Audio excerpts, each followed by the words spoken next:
We are broke as a joke in pharmacy. Not in a paycheck standpoint, but in a fulfillment, like your career, be able to even stomach your career standpoint. If you read the Facebook blogs, you read every Facebook blogs, I don't know, if you read Facebook or you read the blogs, there is a lot of people who are upset about pharmacy right now. You know, they say it sucks, they say it stinks, they say it was the worst decision in our lives, and you know what? I used to feel that way too, so I'm not judging anybody because I also felt a lot of regret when I got out of pharmacy school. Why is that? And I thought of this, and it's something that I helped change in my life that's really kind of transformed my career, and it can do the same for you. And it's relatively easy once you know why. And it's not the reasons you think, okay?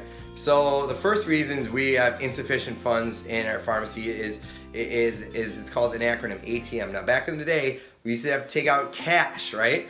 And sometimes you get the insufficient funds sign, which would happen to me in college, you know, because I was so busy buying books all the time, not going out and having fun or anything like that, wink, wink. But anyways, I would get these insufficient funds and, you know, I have to make the call to mom or whatever. But anyways, so ATM, what you're giving your attention to, how you're using your time or your concept of time, and what's your mindset is really the cause of a lot of angst and anguish and pain and misery and whatever else you want to call it in pharmacy. And so let's take a look at the first one, your attention, right? You got out of pharmacy school and you're like, yeah, dude, I'm a total rock star, I help out everybody. And then, you know, you got the tidal wave of lines of people, right? And then you found out very quickly what happens when you take too long to help out one person, right? People get mad, they get upset, right? So you started just you know, putting down what you originally thought you wanted to do, basically, right? And eventually you started saying, well, you know, I want to help people. And maybe that shifted to, okay, you know, maybe I just want to just take care of people as quickly as I can. And maybe I got to the point where you're just like, dude, I just, you know, I can't make it through the day and I need to do something. And what starts to happen is you're focusing on what's wrong all the time, right?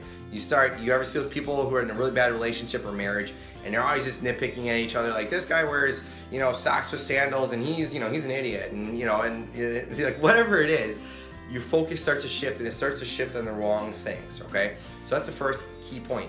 Be careful what you're focusing on, be careful what you're giving attention to, okay? Second thing is time, and I'm just gonna share here time management, right?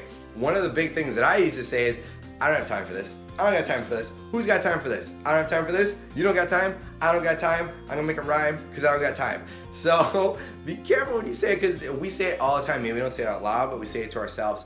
And it is one of the biggest killers of our productivity, right? And it might be very true. You might not feel like you have any time, but the science is there that if you start shutting down that part of your brain, that problem-solving part of your brain where you're just like, I don't have time to do this, well then you're not gonna find it, right? And you have to find it. So get out of the habit of saying, I don't have any time, because trust me, your brain will get a lot more smarter. That's not very smart, but anyways, you get what I'm saying with that. It'll find ways more often to help you save time. The last part is your mindset, right?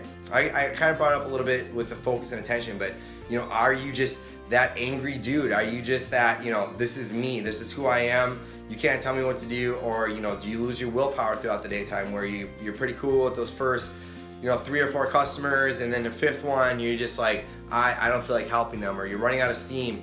Whatever it is, be careful with what your mindset is. We go to different mindsets very quickly. Like mine used to be anger, and mine used to be closed. I used to shut off. I used to shut down and just kind of put you know, a wall around myself, because I didn't know what else to do. I didn't want to, you know, I didn't want to deal with certain things anymore. I didn't want to think about it anymore. So be careful with what your mindset is, okay? Is it something that's empowering you anymore? Or is it something that's just really just making your career suck every day? So trust me, if you change any of those, your attention, your time, your mindset, and if you change all 3 of them, you will start having that cash money in your ATM. Make sure you like and follow this page so you get more awesome pharmacist tips and strategies on how you could, you know, maybe even just make it through your day, and maybe, you know, even enjoy your career. It's possible, it can happen.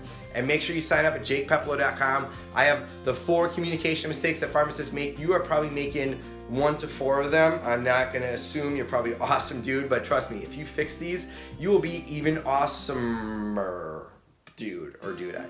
I hope you find some value from this. Please comment below, please share it if you know of anybody who's struggling, and I hope you make it a great day. You take care.